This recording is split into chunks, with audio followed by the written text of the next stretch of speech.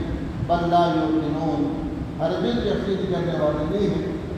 اللہ نے بنایا, یہ لوگ نہیں مانتے, اور جن کی یہ پوجا کرتے ہیں ان سے پوچھو کہ کیا آسمان اور زمین کو کوئی پیدا کرے؟ بل لا یوقنون, بلکہ ان کا یقین ہی نہیں ہے.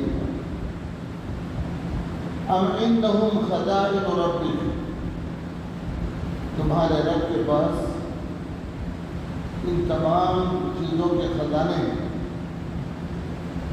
ام عندهم, کیا ان لوگوں کے پاس خزائن ربک, تمہارے رب کے خزانے ہیں, یعنی اللہ کی طرف جو چیزیں منسوب ہیں ان تمام چیزوں کے مالک یہ اپنے آپ کو بتاتے ہیں, تو اللہ کی طرف سے ان کو سوال کیا جا رہا نافرمانوں کو, کیا رب کے خزانے تمہارے اختیار میں ہیں؟ ام هم المسیطرون, کیا تم اس پر نگران اور داروغہ بنے ہوئے ہیں جو اللہ کے خزانوں کے اوپر تمہارے حکم کے بغیر, تمہاری اجازت کے بغیر کوئی چیز اس میں نکالے نہیں جا سکتی. ورنہ یہ بھی غلط ہے. اللہ کے خزانے اللہ کے قبضہ قدرت ہے, اس میں کسی کا کوئی اختیار نہیں. پھر آگے فرمایا ام لہم سلم یستمعون فیہ, کیا یہ لوگ آسمانوں پر سوڑی لگا کے اوپر جا کے وہاں سے کوئی بات سن کر آ کے سناتے ہیں؟ یہ مشرکین کیا اوپر جا کے کوئی سوڑی لگائے گا؟ ام لہم سلم, سلم کہتے ہیں عربی میں سوڑی کو بولتے ہیں. کیا ان لوگوں کے پاس کوئی سوڑی ہے یستمعون فیہ, جس سوڑی سے اوپر چڑھ کے وہاں جو باتیں ہو رہی ہیں اس کو سن کرنا ہے؟ فلیأتی مستمعہم بسلطان مبین, بس وہ کوئی سنی ہوئی بات لے کر آؤ واضح دلیل کے ساتھ. مستمعہم مانے سنی ہوئی بات, سلطان مانے کھلی دلیل. کوئی کھلی دلیل لے کر آؤ اگر تمہارے پاس سنی ہوئی بات موجود ہے. لیکن یہ بات غلط ہے, آسمان پر کوئی جا نہیں سکتا اور وہاں سے کوئی بات سن کے پھر بندوں تک پہنچا یہ بھی نہیں ہو سکتا. یہ تمام مشرکین کے بہکانے کی باتیں ہیں جو نبی کی نبوت کو ہٹانا چاہتے ہیں. پھر مشرکین کا ایک عقیدہ یہ بھی تھا کہ لڑکیاں اللہ کے لیے اور لڑکے ہمارے لیے. ایک دور جاہلیت سے یہ عادت اور فطرت ہے کہ لڑکیوں کو ناپسند کرتے تھے, لڑکوں کو پسند کرتے تھے. جو ناپسند چیز ہے وہ جو ہے اللہ کی طرف منسوب, اور جو پسندیدہ چیز ہے اپنی طرف منسوب. اللہ اس کا بھی جواب دے رہے. ام لہ البنات, کیا اس کے لیے بیٹیاں یعنی خدا کے لیے, وَلَكُمُ الْبَنُونَ, اور تمہارے لیے بیٹے. تمہارا کیسا یہ فیصلہ ہے اور تم کیسے انصاف کر رہے ہو؟ اللہ کی طرف بیٹیاں جو تم کو پسند نہیں منسوب کرتے ہو اور اپنے لیے بیٹے پسند کرتے ہو. یہ اللہ رب العزت بیٹے اور بیٹیوں سے پاک ہے, تمام ایگوں سے. اس کو کوئی ضرورت نہیں, کوئی اولاد نہیں ہے, لیکن ان کی فطرت کو بتا رہے ہیں, ان کی طبیعت میں اللہ کو اگر منسوخ کرنا ہے تو بیٹیاں منسوخ کریں اور اپنی طرف بیٹوں کو منسوخ کریں. حالانکہ اللہ کے لیے نہ بیٹیاں ہیں نہ بیٹے, لم یلد ولم یولد, نہ وہ کسی سے پیدا ہوا نہ اس سے کوئی پیدا ہوا. اگر پیدا ہوتے تو اولاد بنتے ہیں, اولاد بنتے تو بیٹے بیٹیاں بنتے ہیں, لیکن نہ اولاد ہے نہ بیٹے بیٹیاں. لیکن مشرکین کا عقیدہ تھا اللہ کے نبی کو ساحر بولے, اللہ کے نبی کو جو ہے مجنون بولے. ویسے ہی اللہ کے بارے میں وہ کہتے تھے اللہ کی بیٹیاں ہیں اور ہم جو ہے ہمارے لیے اللہ کے بیٹے ہیں. ام لہ البنات ولکم البنون ام تسألهم اجرا فهم من مغرم مثقلون. نبی کو مخاطب ہوتے ہیں, اللہ پوچھ رہے ہیں اے نبی تم دین کا کام کرنے, دعوت دینے, نصیحت کرنے پر کیا ان لوگوں سے کچھ اجرت مانگ رہے کیا, جس کی وجہ سے یہ لوگ آپ کی بات نہیں سن رہے؟ تو اللہ پوچھ رہے ہیں ام تسألهم, اے نبی ان لوگوں سے پوچھئے کہ اجرن, کیا تم ان سے اجرت مانگتے ہو؟ نہیں مانگتے. نبی تو جو ہے کوئی جو ہے اجرت نہیں مانگتے, بلکہ قرآن پاک کی دوسری آیتوں میں ہے 1,24,000 نبی آئے تو ہر نبی نے صاحب اعلان کیا وما اسألکم علیہ اجرا, میں تم سے کوئی اجرت نہیں مانگتا. ان اجریہ الا علی اللہ, میری اجرت میرا ثواب میرے لیے نیکیاں میرا اللہ دے گا. تو یہ مشرکین کی طرف اللہ رب العزت منسوخ کرتے ہیں. ان سے پوچھو کیا اس پہ کوئی اجرت مانگی جائے؟ فَهُمْ مِن مَغْرَبٍ مُثْقَلُونَ, یہ تمام کے تمام لوگ تو بہت گاڑے بادلوں میں پڑے ہوئے, بہت گہرائی میں پڑے ہوئے, گمراہی کے اندر پڑے ہوئے ہیں. اور یہ خامخواہ نبی کی طرف دین کو قبول کرنے کے بجائے ہر طرف نہیں کر رہے. ام عندہم الغیب, پھر اللہ سوال کرتے ہیں کہ کیا میری طرف جو بیٹیاں منسوخ کر رہے ہیں, اپنے طرف بیٹے منسوخ کر رہے ہیں, یہ تو غیب کے اندر ان کو کیسے معلوم؟ کیا ان کو غیب کا علم ہے کیا؟ یہ اللہ سوال کرے الٹا. ام عندہم الغیب, کیا ان لوگوں کے پاس غیب کا علم ہے؟ فہم یکتبون, جو ان کے پاس لکھا ہوا ہے یا جو پہلے سے کہیں محفوظ ہے تو ان کی وجہ سے وہ لوگ جان کے بول رہے ہیں غیب کا علم. یہ سب جو ہے اپنی طرف سے من گھڑت چیزیں, جتنے ان لوگوں کے اعتراضات ہیں سب کے سب غلط ہیں. پھر آگے فرمایا ام یریدون کیدا, کیا یہ لوگ مکر کرنا چاہتے ہیں نبی سے؟ نبی کی بات کو قبول کیے بغیر کیا مکر کرنا چاہتے ہیں؟ قید مانے مکر. فرمایا فالذین کفروا هم المکیدون, جتنے کافر لوگ ہیں یہی جو ہے مکر کرتے ہیں. مکر کے معنی دھوکہ دینا, دغا کرنا. تو اللہ تو دھوکہ نہیں دیتا, دغا نہیں کرتا, نبی نہیں کرتے. اصل میں یہ لوگ جو ہے دھوکہ دینے والے, یہ لوگ مکر کرنے والے ہیں. اللہ جواب دے رہے ہیں کہ فالذین کفروا, جتنے کفر کرنے والے لوگ ہیں کافر ہیں, هم المکیدون, یہ لوگ ہیں جن کے ساتھ مکر کیا گیا. یہاں تک ان کی مختلف سوالات کا جواب اللہ مثبت انداز میں سوال کرتے ہوئے دیے, ان سے پوچھو, ان سے پوچھو, ان سے پوچھو. پھر ہم آگے فرمانے ام لہم الہ غیر اللہ, ام لہم الہ غیر اللہ, کیا ان سے پوچھو اللہ کے علاوہ بھی کوئی خدا ہے؟ جو ہمارے یعنی نبی کے لائے ہوئے خدا کو نہیں ماننے, کیا ان کے علاوہ بھی ان کے پاس کوئی اور خدا ہے کیا؟ ام لہم الہ غیر اللہ, کیا اللہ کے علاوہ بھی کوئی اور خدا ہم کرے؟ سبحان اللہ, تمام عیبوں سے اللہ پاک ہے. اما یشرکون, جن جن چیزوں کو یہ اللہ کے ساتھ شریک کرتے ہیں ان تمام چیزوں سے اللہ پاک ہے, منزہ ہے اور محفوظ ہے. جیسا اللہ کی طرف منسوخ کرے کہ جو بیٹیاں اللہ کو ہیں, ویسے منسوخ کرے جس نبی کو نبی بنا کر بھیجے وہ ساحر ہے, مجنون ہے. منسوخ کرے یہ لوگ جو ہے اجرت لیتے ہیں. منسوخ کرے غیب کا علم ان لوگوں کے پاس ہے.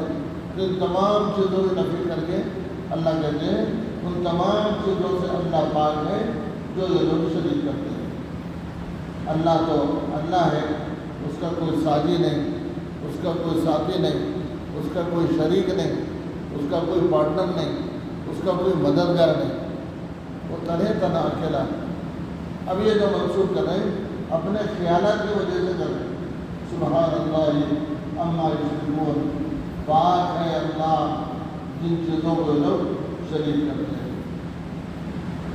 پھر آگے اللہ ڈالا ہے کتنی مخالفت کرنا ہے کر لو، اے نبی آپ گھبراؤ نہیں۔ وَإِن يَرَوْا كِسْفًا مِّنَ السَّمَاءِ سَاقِطًا، اور ایک دن آئے گا وہ دیکھیں گے آسمان کا ایک ٹکڑا یا آسمان کے اوپر ایک ٹکڑا نمودار ہوگا، من السماء ساقطا، یعنی بادل آسمان کے ٹکڑے کی طرح جو ہے ان کے اوپر ظاہر ہوگا۔ یقول سحاب مرکوم، اس بادل کو دیکھ کے کہیں گے کہ ہمارے لیے بارش نازل ہونے والی ہے۔ جیسا پچھلی قوم کے اوپر قحط ساری آئی، کئی دنوں تک پانی نہیں پڑا، تو یہ لوگ جو ہے ایک جنگل میں نکل آئے گرمی کے دنوں میں، گھر چھوڑ دیے، اپنا کمرہ چھوڑ دیے اور اپنا مکان چھوڑ دیے، باہر نکل کے جھاڑوں کے نیچے جہاں ٹھنڈی ہوا چل رہی وہاں پر کیونکہ بادل آیا، تو یہ لوگ خوشی خوشی کہنے لگے اب بارش بھی ہوگی اور اس سے ہم کو جو ہے راحت ملے گی۔ لیکن جب بادل سے پانی کے بجائے آگ برسا کر اللہ ختم، پانی کی وجہ کیا ہوئی؟ آگ۔ تو اللہ کہہ رہے ہیں وہی یَرَوْا كِسْفًا مِّنَ السَّمَاءِ، کیا یہ لوگ دیکھیں گے کہ كِسْفًا مِّنَ السَّمَاءِ، آسمان سے آسمان میں ٹکڑا بادل کی طرح نمودار ہوگا۔ وَيَقُولُ وہ لوگ کہیں گے سحاب، سحاب کے معنی ہے بادل، بادل کو سحاب کہتے ہیں۔ مرکوم بہت گاڑا بادل، تہ بتہ بہت گاڑا بادل، ایسا جو ہے بادل نمودار ہوگا نافرمان قوم پر۔ اور اس کا دوسرا ترجمہ ہے قیامت کے قریب ایسے بادل آئیں گے جس کے اندر اللہ تبارک و تعالیٰ کا غضب اور غصہ اور عذاب ہوگا، اور اس کو دیکھ کر کہیں گے یہ تو بادل ہے ہماری طرف آ رہے ہیں۔ اللہ اپنے نبی کو تسلی دے فَذَرْهُمْ، اے نبی ان کی ہر بات کے اوپر غور نہ کرو، چھوڑ دو، ان کا کام ہی کیا کرنا؟ بکنا ہے۔ ان کا کام ہی جو ہے اپنے خیالات سے طرح طرح کے الزامات لگانا ہے، اس لیے فَذَرْهُمْ، چھوڑ دو ان کے ہاتھ حَتَّى يُلَاقُوا، یہاں تک کہ جس دن ملاقات کا دن ہے ملیں گے وہ۔ ملاقات کا دن کب ہے؟ قیامت کا دن، حشر کا دن، جب ماننے والے بھی وہاں پہنچیں گے، نہیں ماننے والے بھی وہاں پہنچیں گے۔ اللہ اپنے نبی کو تسلی دے رہے ان کے بارے میں غم کرتے کرتے پریشان ہونے کی ضرورت نہیں، آپ اپنا کام کیجیے اور چھوڑیے ان کا۔ فَذَرْهُمْ، چھوڑ دو، حَتَّى يُلَاقُوا، یہاں تک کہ ملاقات کریں گے۔ کب؟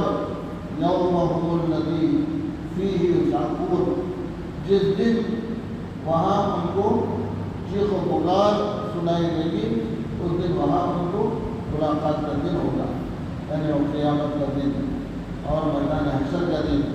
اس دن ہر آدمی پریشان ہوگا، تو اس دن یہ سب ملاقات کے لیے اللہ کے دربار میں حاضر کی جائے۔ اب نہیں مانے تو چھوڑ دو۔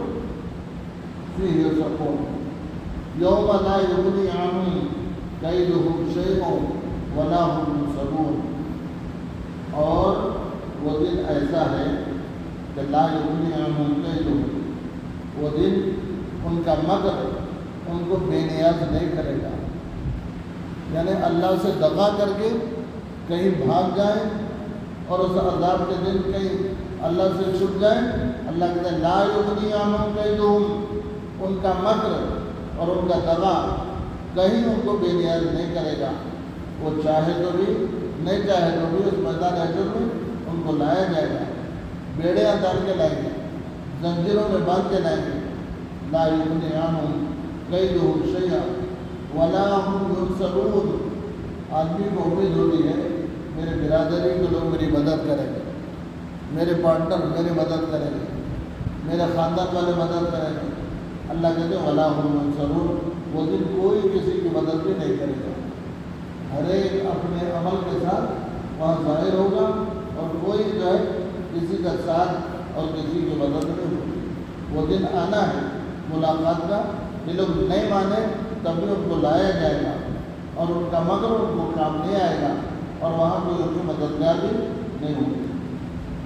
وَإِنَّ لِلَّذِينَ ظَلَمُوا عَذَابًا, اور بے شک وہ لوگ جنہوں نے ظلم کیا ہے ان کے لیے عذاب کا دن ہوگا.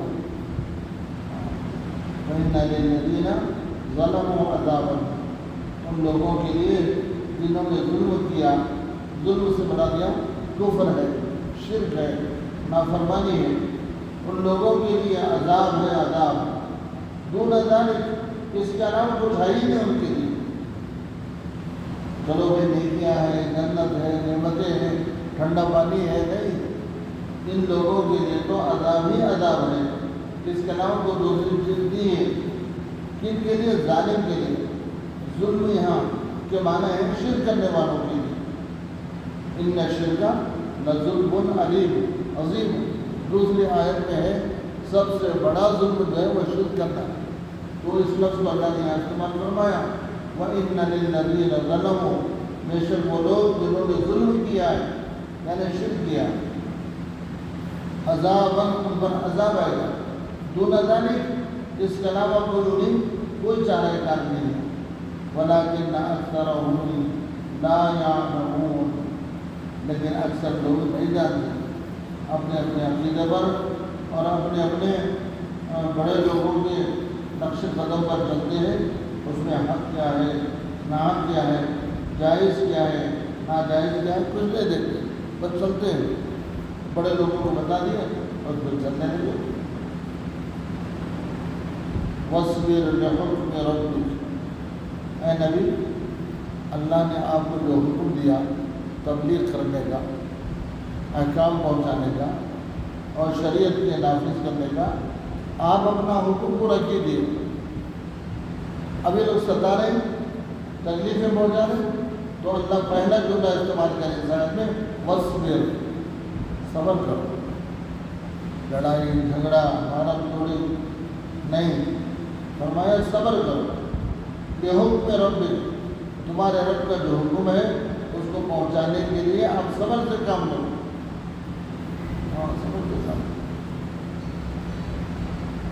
لِحُکْمِ رَبِّکَ فَإِنَّكَ بِأَعْيُنِنَا. اللہ اکبر. اس جملے میں اللہ کہتے ہیں تو ہماری آنکھوں کے سامنے تو تم کو تکلیف نہیں پہنچاتے, ہم تمہاری حفاظت کریں, تم کو دیکھ رہے, تم اپنا کام کرتے رہیے. فَإِنَّكَ بِأَعْيُنِنَا, اعین کہتے ہیں آنکھوں کے سامنے, نگاہ کے سامنے ہمارے سامنے. اس لیے حکم پہنچاتے رہیے اور پہنچانے میں تکلیف آئے تو صبر کیجیے. فَإِنَّكَ بِأَعْيُنِنَا, اور تم ہمارے آنکھوں کے سامنے. وَسَبِّحْ بِحَمْدِ رَبِّكَ, اور اپنے رب کی تسبیح کرتے رہیے اور حمد و ثنا بھی کرتے رہیے. حِینَ تَقُومُ, کب تک کرنا, بولے جب تک تم قائم رہے, زندہ رہے, تب تک جو ہے اللہ کی حمد و ثنا کرتے رہے. وَسَبِّحْ کے معنی تسبیح کرنا, بحمد ربک, تمہارے رب کی تعریف اور حمد کرتے رہیے. حِینَ تَقُومُ, تو جب تک تم قائم رہے, یا دوسرا ترجمہ حِینَ تَقُومُ, قیامت تک تم تسبیح پڑھتے رہو. پھر آگے فرمایا وَمِنَ اللَّيْلِ, اس کے علاوہ رات کا کچھ حصہ. وَمِنَ اللَّيْلِ, رات کا کچھ حصہ. فَسَبِّحُوا, رات کے کچھ حصے میں تسبیح پڑھو. رات بنائے اللہ سونے کے لیے, لیکن اس میں کچھ حصہ عبادت بھی ہونا. جیسے ہمارے نبی رات میں عبادت کرتے تھے. قُمِ اللَّيْلَ إِلَّا قَلِيلًا نِصْفَهُ أَوِ انقُصْ مِنْهُ قَلِيلًا. اللہ نے فرمایا نبی رات میں آدھی رات پون رات یا رات کا بڑا حصہ تم اللہ کے سامنے کھڑے ہو کے عبادت کرو. یا ایھا المزمل قم اللیل الا قلیلا. تو یہاں بھی اپنے بندوں سے اللہ کا خطاب ہے کہ جو ہے رات کے کچھ حصے میں اللہ کی تسبیح کرو. فسبح مانے گا تسبیح کرو. وَإِدْبَارَ النُّجُومِ اور ستارے چھپنے کے وقت. رات میں تو ستارے چمکتے رہتے ہیں لیکن جب سحری کا وقت آتا ہے فجر کا وقت آتا ہے ستارے سے بہت چھپ جاتے ہیں. جو جگمگ رات میں رہتے دیکھو صبح کے وقت میں نہیں دکھتے ستارے. تو اللہ کہہ رہے ہیں ایسے وقت بھی تم تسبیح کرنا. یعنی سحری کا جو وقت ہے تہجد کا وقت ہے اس وقت میں اللہ کی تسبیح کرنا استغفار کرنا. گزشتہ ہم لوگ پڑھے تفسیر میں آیا تھا وبالاسحار هم یستغفرون. 26 پارے کا آخری رکوع ہے. اس میں اللہ نے اعلان فرمایا اے میرے بندو رات کے وقت جب سحر کا ٹائم ہو اس وقت استغفار کرو اللہ سے معافی مانگو. اور یہاں وہ ہے اللہ کی تسبیح کرو. کب کرنا؟ ادبار النجوم جب ستارے چھپ جائیں تارے آسمان سے چھپ جائیں اس وقت جو ہے اللہ کے حمد و ثنا کرنا. تو اب حضور پاک صلی اللہ علیہ وسلم کو تسلی دی گئی. مشرکین کی ہر بات کا آپ جواب دیتے رہے تو بعد میں بات بڑھ جائے گی. اس لیے ان کے ہاتھ میں چھوڑو اور آپ صبر سے اپنے مشن کو دعوت کو اور تبلیغ کو جاری رکھو. اور جو ہے اللہ کی حمد و ثنا دن میں بھی کرو اور رات میں بھی کرو اور فجر سے پہلے بھی اللہ کی حمد و ثنا. اللہ تعالیٰ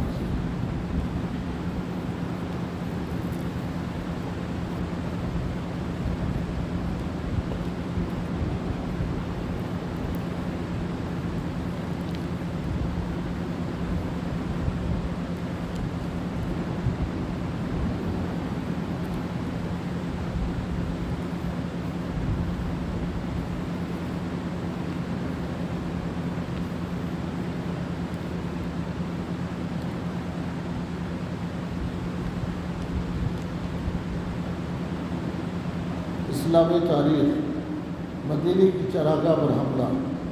جب مسلمان اپنے دین و ایمان کی حفاظت کے لیے ہجرت کر کے مدینہ چلے گئے اور خوشگوار ماحول میں لوگوں کو اسلام کی دعوت دینے شروع کی. لوگ اسلام میں داخل ہونے لگے.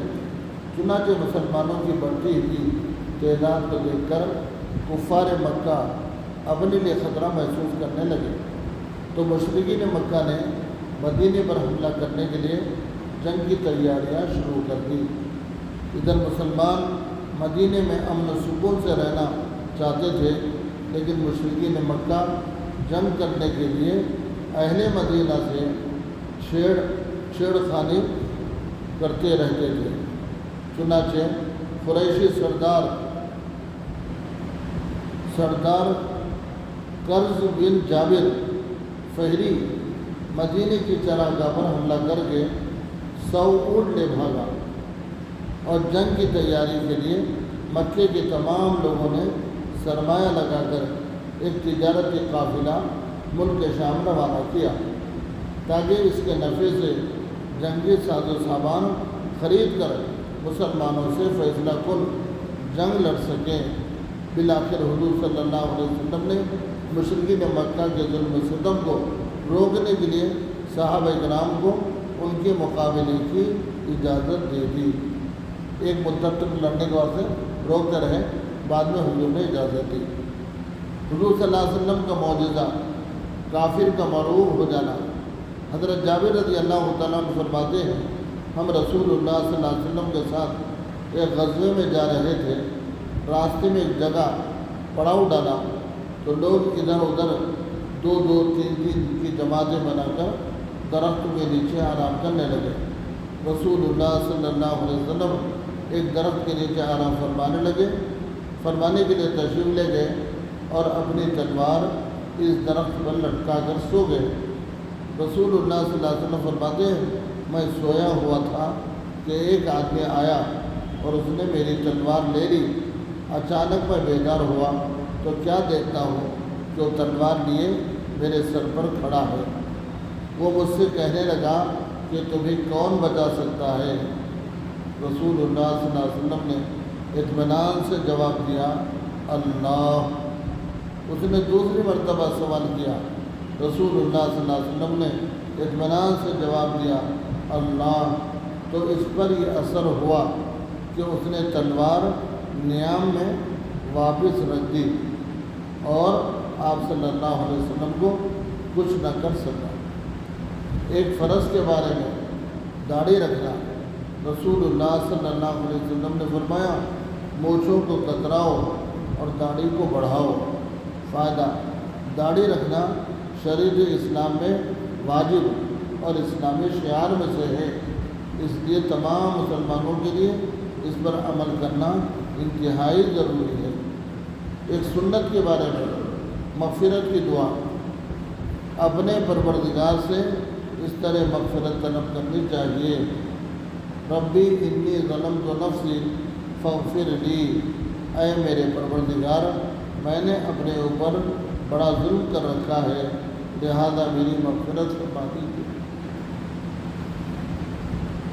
ایک اہم عمل کی فضیلت، اچھے برے اخلاق کی مثال، رسول اللہ صلی اللہ علیہ وسلم نے فرمایا اچھے اخلاق برائیوں کو اس طرح ختم کر دیتے ہیں جس طرح پانی برف کو پگھلا دیتا ہے، اور برے اخلاق اچھے کاموں کو اس طرح ختم کر دیتے ہیں جس طرح سرکہ شہد کو خراب کر دیتا ہے۔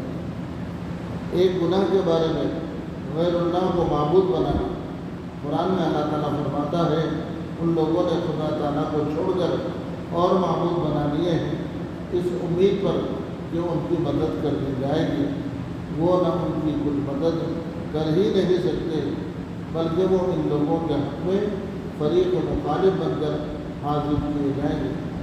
دنیا کے بارے میں دنیا کی ظاہری حالت دھوکہ ہے۔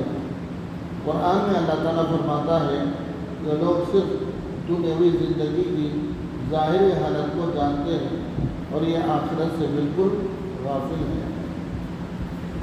آخرت کے بارے میں زیادہ عمل کی تمنا کرنا، رسول اللہ صلی اللہ علیہ وسلم نے فرمایا اگر کوئی بندہ پیدائش کے دن سے موت آنے تک اللہ کی اطاعت میں چہرے کے بل گر پڑا تو وہ بھی قیامت کے دن اپنے سارے عمل کو حقیر سمجھے گا اور یہ تمنا کرے گا کہ اس کو دنیا کی طرف واپس کر دیا جائے تاکہ اور زیادہ نیک عمل کرے۔